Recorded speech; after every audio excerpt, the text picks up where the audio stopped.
the summer of 1994. I was hanging out at Gabe's house a lot, and there was a lot of local bands in the area. There was a club called Heavy's down the street that we started going to our first shows. We were real bored in high school, and just starting out high school.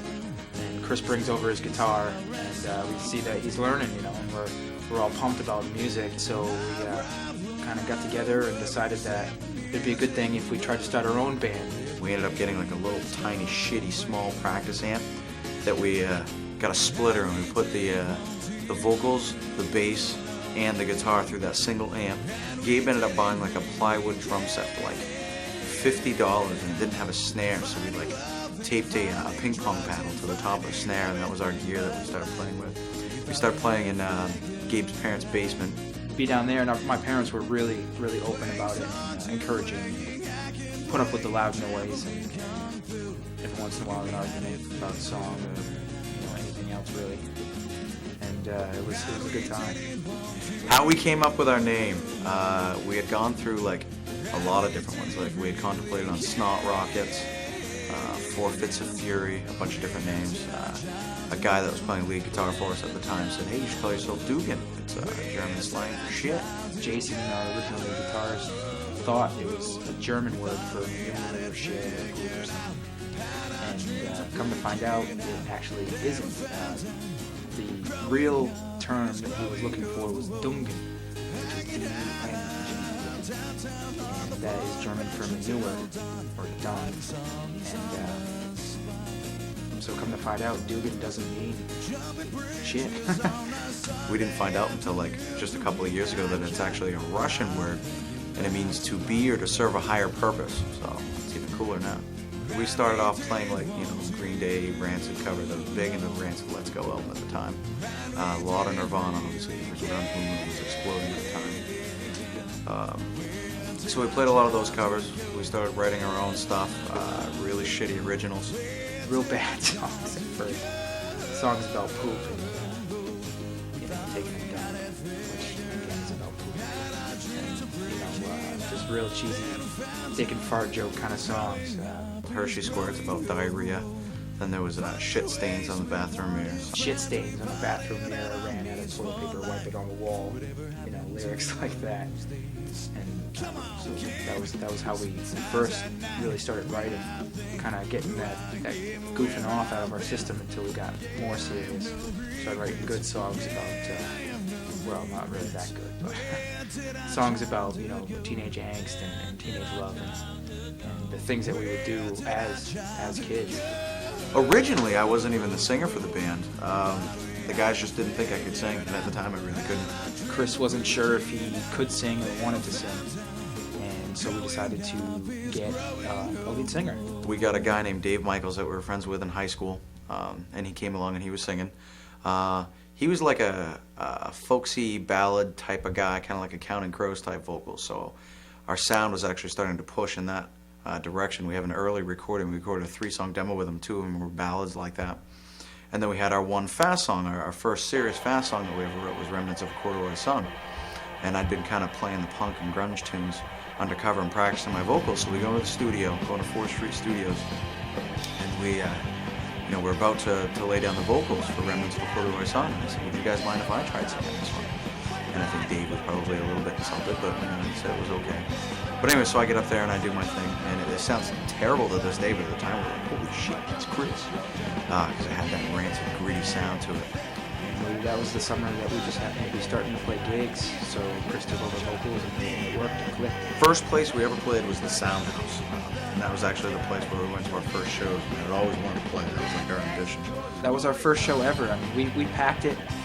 I think the fire marshal dubbed the capacity as 250 persons, and there must have been 265, 270 people there, just over the capacity. I ended up packing the joint. We became sort of the house band. We probably played there every other weekend, whenever we needed just to fill it or whatever. Packed it pretty well, and that was where we cut our teeth, developed our stage presence, even though we sucked back then. I was really nervous, but the crowd loved it. And we weren't even that good. That was the funny thing. Looking back on it, we're like, I can't believe we like music that sucks so bad. I got involved in the band sophomore year, and me and Chris shared class together, and he brought in this tape, started hanging out and jumping off bridges and just doing a bunch of stupid shit. And for a while, my job was pretty much Chris's teleprompter. I would be in the crowd, and he'd forget his lyrics, and it would be my job to stand in front of him and mouth out the words so that when he got lost, he'd know what he did. Mike Field was our original bassist. He was right there in the thought process when we decided to start the band. He had a huge influence in writing a lot of the songs. He and I used to write lyrics and write songs, staying in a place called The Spot. Eventually, we felt he was losing interest, wasn't showing up for practice, and was just kind of on to other things. So we kind of had a parting of ways, sat him down, and just, explained to him how we felt, and that was that. And we got Josh Hekinen as our second bassist. And so they just showed up at my door and they said, okay, here's the deal. Mike's out. We need you to play bass. I know you don't know how to play bass, but we're going to teach you. My first show was in a month, so I had a month to learn how to play bass. I was completely freaked out. Didn't know what was going on. But we went up there, and that's when we had the first Dugen choreographed jump. And me and Voyer were we were working on for about probably the whole month, just pull off this one jump. You couldn't have found a better fit. Josh was just hungry to learn. I mean, he had a huge punk influence. That was all he listened to. He really picked it up fast. It was in about 2 months. He really had it down and could play our songs and was coming up with new ideas.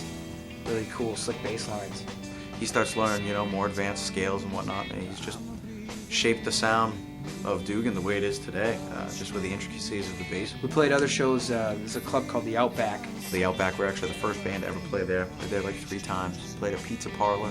Played a ton of battles of the bands. Won a lot of awards, good reviews.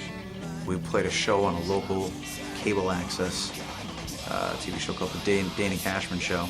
I was a couple years behind the rest of the guys, so I never really knew them, but everyone knew of them.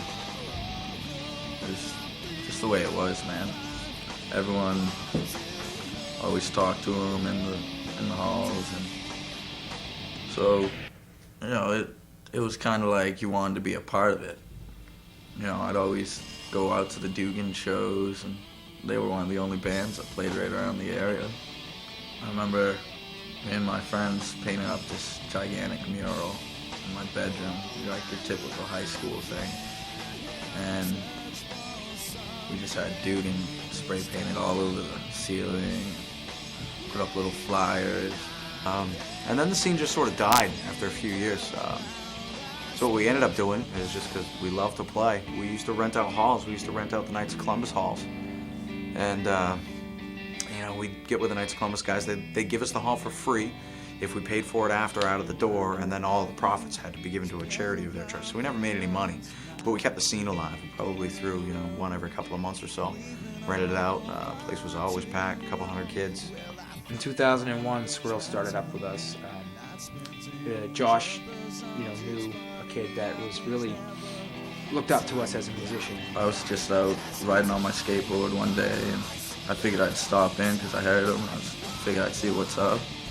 So I knock on the door, and all at once, all 3 heads pop out.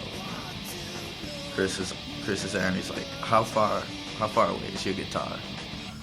How fast can you be back here with your guitar and your amp? I was like, oh, it's right around the corner, man. So they sent me to go get my guitar, and I went down, came back, hurried back, and I was just about pissing myself, excited at the chance. First, Chris fucking. I fucking hated Squirrel. Chris and me, when I first joined the band, we were always kind of butting heads. He's the little chattering thing that runs up your pants and nibbles at your butthole, and you can't stand it, but it makes you laugh for some reason. We call him Squirrel because he's always got nuts in his cheek. There's more to that, but But man, the kid had heart. He would just move around on stage like nothing else. he's written a lot of really, really great songs that we still play today. He definitely added some more edginess to the mix. And he's probably been the best lead guitarist we've had. The first show we played, while I played with them, I was nervous as hell. But it was the Ellsworth's Battle of the Bands at the Grand Auditorium. And then it ended up being awesome.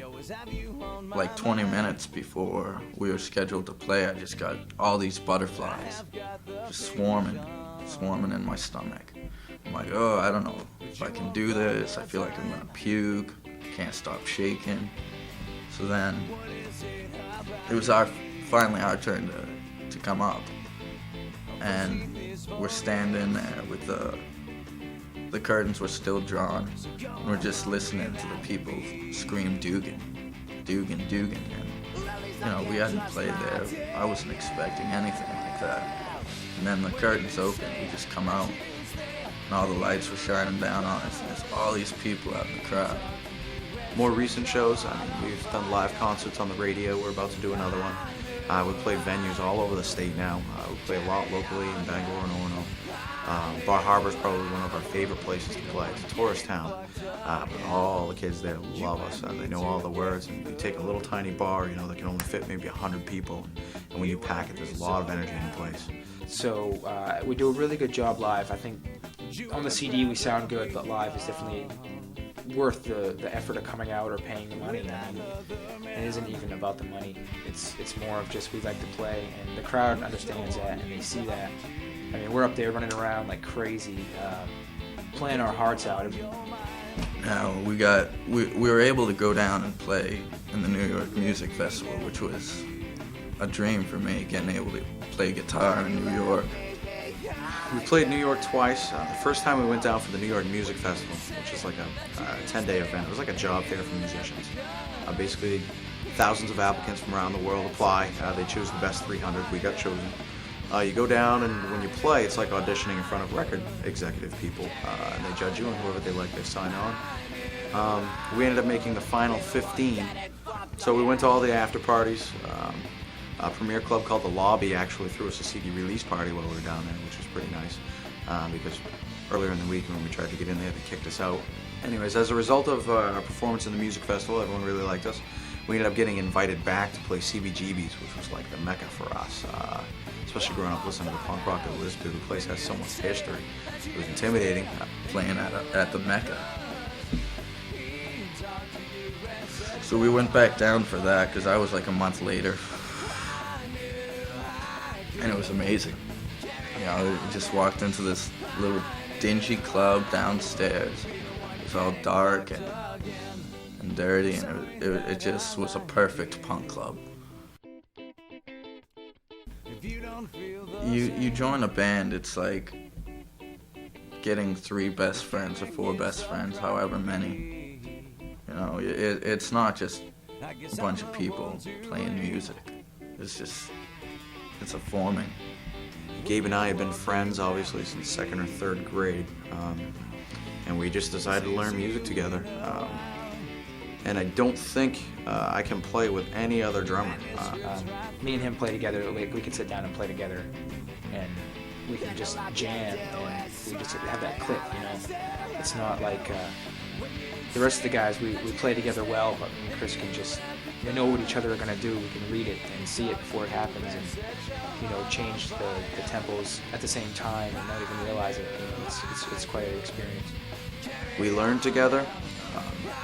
So it's almost like we don't need to plan out what we're doing. Like if we have a jam session, we both know what the other person's going to do, when they're going to break down. Gabe is he's a phenomenal drummer. Gabe's the best drummer I've ever played with in my life. Chris is a good guy. Chris is like really technical. He doesn't make a mistake. He's got the rhythm down, and like just the vocals are crazy. It's like a halo, clean and pure and white over the little dirtiness of the music we play. It just makes it beautiful. If it wasn't for him, I think we would all be pretty lost. Everyone would have given up a long time ago.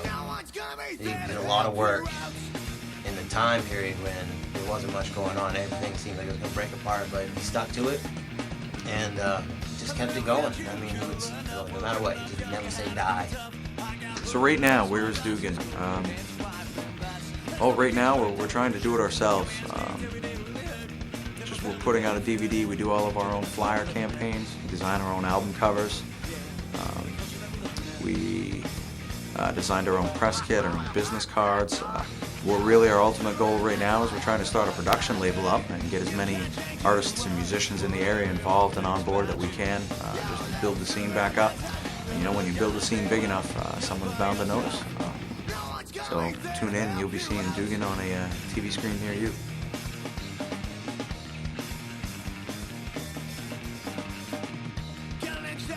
Collection, massive head gear and a bad complexion, sturdy bow frame but a robust mind. Trust in me, I'll never go blind. If you masturbate all the time, I took my mom to the prom. We got some